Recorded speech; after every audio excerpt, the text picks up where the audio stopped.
नमस्कार दोस्तों, स्वागत है आपका अनुपम आईएएस एकेडमी पर। आज की वीडियो में हम इब्राहिम लोदी के विषय में देखेंगे और समझेंगे कि कैसे इब्राहिम लोदी के बाद जो लोदी वंश है वह समाप्त हो गया और कैसे मुगलों ने अपनी सत्ता स्थापित की। हम यह भी देखने का प्रयास करेंगे कि सिकंदर लोदी की जो नीतियां थी और उसके बाद उन नीतियों को जिस तरह से इब्राहिम लोदी ने आगे बढ़ाया उसके कारण कैसे प्रभाव पड़े जिससे यह लोदी वंश समाप्त हो गया। तो मैं अनुपम तिवारी स्वागत करता हूँ आपका अपने इस यूट्यूब चैनल पर। आइए देखें इब्राहिम लोदी के विषय में। सबसे पहले जब हम इब्राहिम लोदी का इतिहास देखते हैं तो इसका जो प्रारंभिक जीवन है उसे हम समझते हैं। इसका जन्म हुआ था 1480 में और यह सिकंदर लोदी का पुत्र था। जब सिकंदर लोदी सुल्तान था जिसने खुद को बादशाह की उपाधि भी दी थी, तो जब सिकंदर लोदी अपने पद पर था यानी दिल्ली सल्तनत का नेतृत्व करता था, उस समय यह जो आपका इब्राहिम लोदी है यह बहुत सारे प्रशासनिक पदों पर नियुक्त था।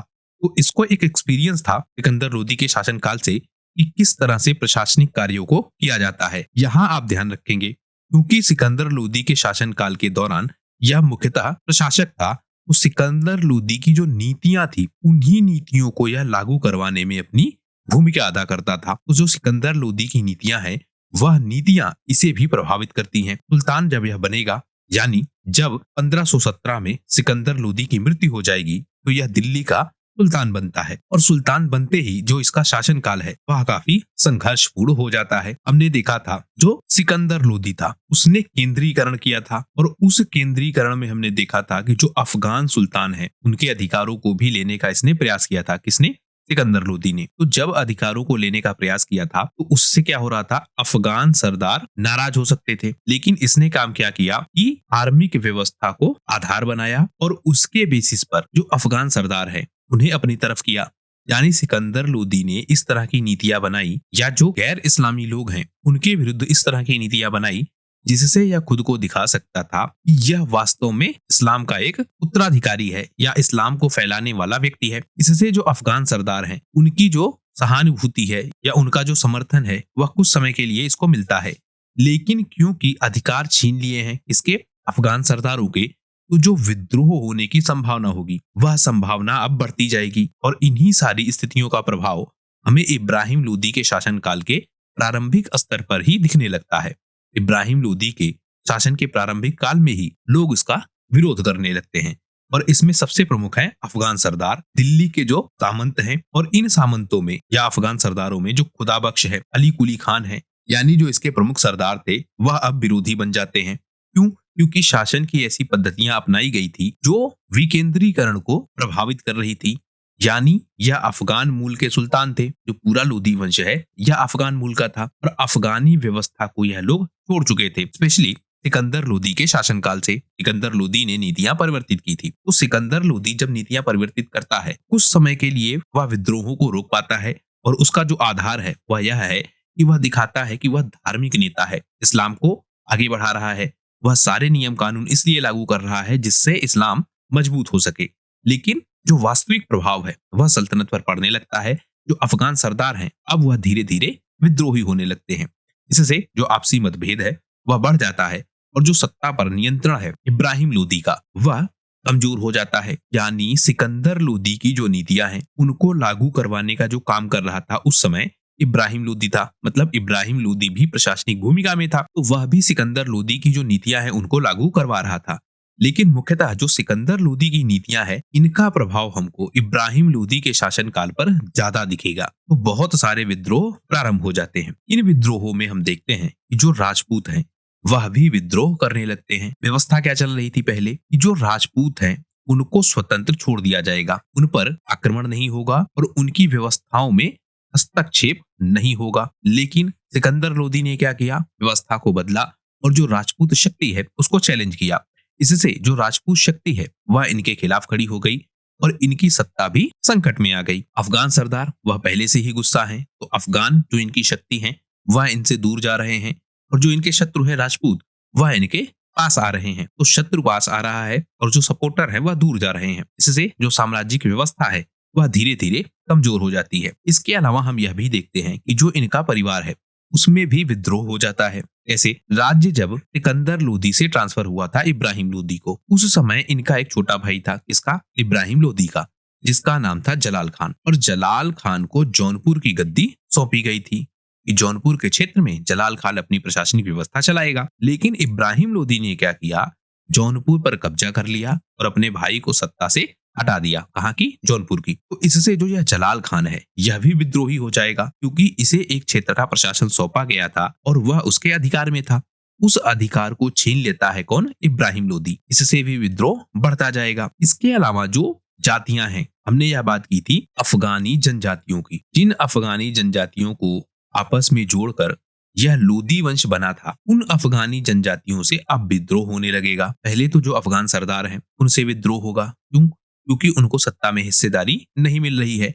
इसके अलावा जो जनजातियां हैं वह भी अब विद्रोह करने लगेंगी, जैसे लोहानी, पारमूली, लोदी। ये जो जातियां हैं और इनके जो सरदार हैं, इन सरदारों को अब सत्ता में स्थान नहीं मिलेगा। एक तो आपका इब्राहिम लोदी है, यह भी लोदी वंश का है, लेकिन जो लोदी जनजाति थी उस जनजाति के बहुत सारे लोगों को भी सत्ता में अधिकार मिला था। इनके अधिकार जब छीने जाएंगे तो यह लोग विरोध में खड़े हो जाएंगे और विद्रोह की स्थिति उत्पन्न हो जाएगी। अंततः जो आपका इब्राहिम लोदी है उसकी मृत्यु हो जाती है। और मृत्यु कैसे होती है?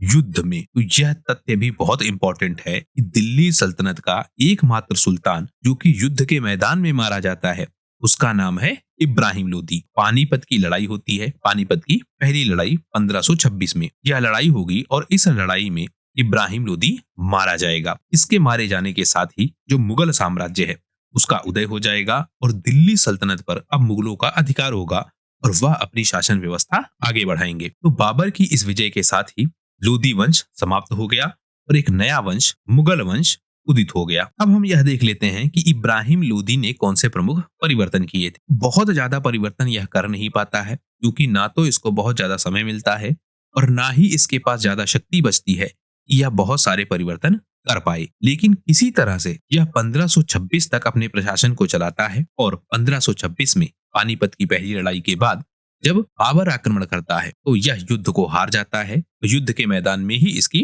मृत्यु हो जाती है। तो कुछ परिवर्तन यह करता है, जैसे सैन्य संरचना में यह परिवर्तन करता है। सैन्य व्यवस्था को यह और व्यवस्थित करना चाहता है और कोशिश करता है कि जो इसकी सेना है वह ज्यादा मजबूत हो। इसमें यह भी कोशिश करता है कि जो अफगान सरदार हैं उनको सेना में उच्च स्थान दिया जाए। लेकिन अफगानों को सत्ता में हिस्सेदारी नहीं मिल रही है, इसलिए अफगान विरोधी हो जाएंगे। सेना में पद तो मिलेंगे लेकिन उसको वह एक्सेप्ट नहीं करेंगे अपनी सत्ता के बदले में, जो उनको हिस्सेदारी के रूप में मिलनी चाहिए थी। बहुत सारे सैन्य सुधार करने के बावजूद भी जो इसकी सेना है वह अंततः छोटी छोटी टुकड़ियों में बट जाती है। हमने यह भी बात की थी जो अफगान सरदार होते थे उनकी अपनी छोटी छोटी टुकड़ियां होती थी, यानी हर अफगान सरदार के पास अपनी सैन्य टुकड़ी होती थी और यह सैन्य टुकड़ी इस अफगान सरदार के कहने पर ही चलती थी। जो भी अफगान सरदार कहता था वह सैन्य टुकड़ी मानती थी और उसी के हिसाब से काम करती थी।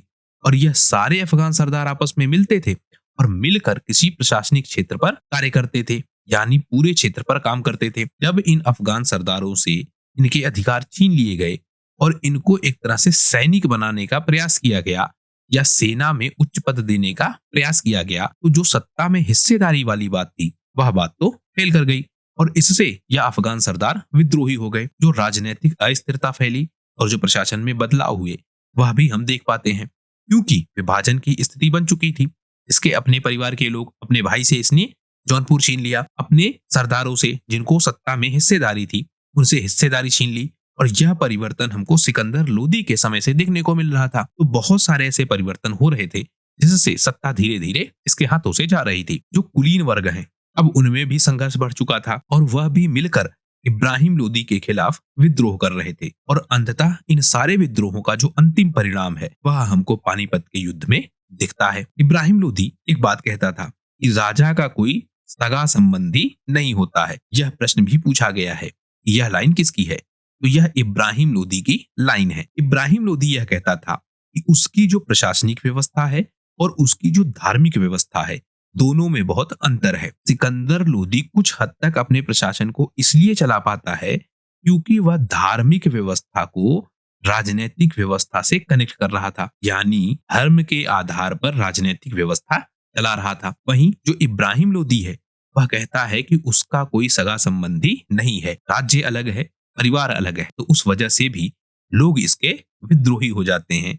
या जो धर्म की आड़ लेकर सिकंदर लोदी प्रशासन चला पाया वह इसके साथ नहीं जुड़ता है और इसका प्रशासन समाप्त हो जाता है। इसके अलावा यह आर्थिक नीतियों में भी परिवर्तन करता है, टैक्स व्यवस्था में भी परिवर्तन करता है और कोशिश करता है कि किसी तरह से इसका साम्राज्य चलता रहे। लेकिन कठोर नीतियां और जो तानाशाही का प्रभाव है या जो तानाशाही व्यवस्था बनी हुई है, उस तानाशाही व्यवस्था के कारण सामाजिक असंतोष फैलता जाता है। किसान, व्यापारी यह सब धीरे धीरे विरोधी हो जाते हैं। राजपूतों के साथ जो नीति परिवर्तन हुआ, क्योंकि हमने पीछे चर्चा की थी कि राजपूतों के क्षेत्र में हस्तक्षेप न करने की योजना या हस्तक्षेप न करने की नीति दिल्ली सल्तनत अपना रहा था, खास करके लोदी वंश के दौरान। जब सिकंदर लोदी ने इस नीति में परिवर्तन किया और इब्राहिम लोदी उसी नीति के साथ आगे बढ़ता है, तो राजपूतों के जो विद्रोह है वह बहुत बड़े स्तर पर होते हैं। और क्योंकि राजपूत शक्ति भी उस समय अपने विकास पर थी, वह भी लगातार बढ़ रही थी, तो दोनों के मध्य संघर्ष भी होता है। इन संघर्षों का प्रभाव हम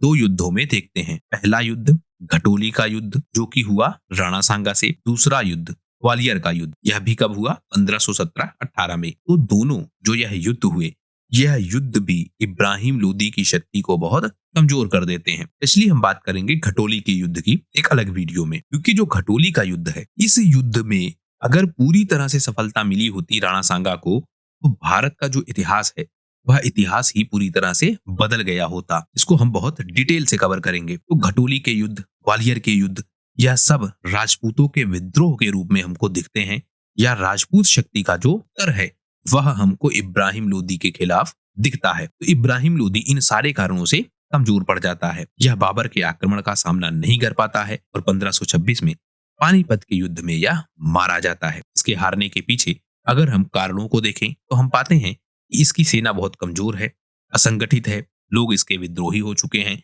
जो अफगान सरदार हैं वह इसके विद्रोही हो चुके हैं। तो इस वजह से इसकी सेना बहुत कमजोर है। और इसके अलावा जो बाबर है वह तोपों के साथ भारत आया था। जो तोपों का प्रयोग था युद्ध में, वह बाबर द्वारा प्रारंभ किया गया, यानी एक नई तकनीकी के साथ बाबर आता है और इस तकनीकी का उत्तर इब्राहिम लोदी के पास नहीं होता है। तो यह कारण भी है कि इब्राहिम लोदी युद्ध को हार जाता है। अंततः युद्ध के मैदान में ही बाबर की सेना आगे बढ़ते बढ़ते इब्राहिम लोदी की हत्या कर देती है। एक इतिहासकार हैं नियामतुल्लाह, यह कहते हैं कि इब्राहिम लोदी के अलावा भारत का कोई भी अन्य सुल्तान युद्ध स्थल पर नहीं मारा गया। और शायद यह चर्चा कर रहे हैं दिल्ली के सुल्तानों की। तो दिल्ली का कोई सुल्तान युद्ध के मैदान में नहीं मारा गया सिवाय इब्राहिम लोदी के। और इस हत्या के बारे में कहा जाता है कि जब इब्राहिम लोदी को मारा गया तो इसकी लाश को बाबर अपने पास ले आता है, यानी बाबर मंगवाता है इब्राहिम लोदी की लाश को अपने पास, और यह निश्चित करना चाहता है कि युद्ध में मारा गया व्यक्ति इब्राहिम लोदी है। और जब यह तय हो जाता है कि इब्राहिम लोदी ही मारा गया है, तो अंततः मुगल साम्राज्य की स्थापना होती है। और क्योंकि अब कोई बड़ी शक्ति नहीं है मुगल साम्राज्य के खिलाफ जो दिल्ली में उसको रोक पाए, तो इब्राहिम लोदी की मृत्यु के साथ ही मुगल साम्राज्य की जो स्थापना है वह पूर्णतः हमको दिखने लगती है। तो इस तरह हमने समझा कि इब्राहिम लोदी की जो नीतियां हैं और उन पर सिकंदर लोदी का किस तरह से प्रभाव है, जिसके कारण अंततः लोदी वंश समाप्त हो जाता है और मुगल वंश की स्थापना हो जाती है। इस वीडियो में फिलहाल सिर्फ इतना ही। वीडियो यदि पसंद आया हो तो प्लीज शेयर कीजिए अपने दोस्तों के साथ, सब्सक्राइब कीजिए इस चैनल को। आपका हमसे जुड़ने के लिए बहुत बहुत धन्यवाद। आपका दिन शुभ हो।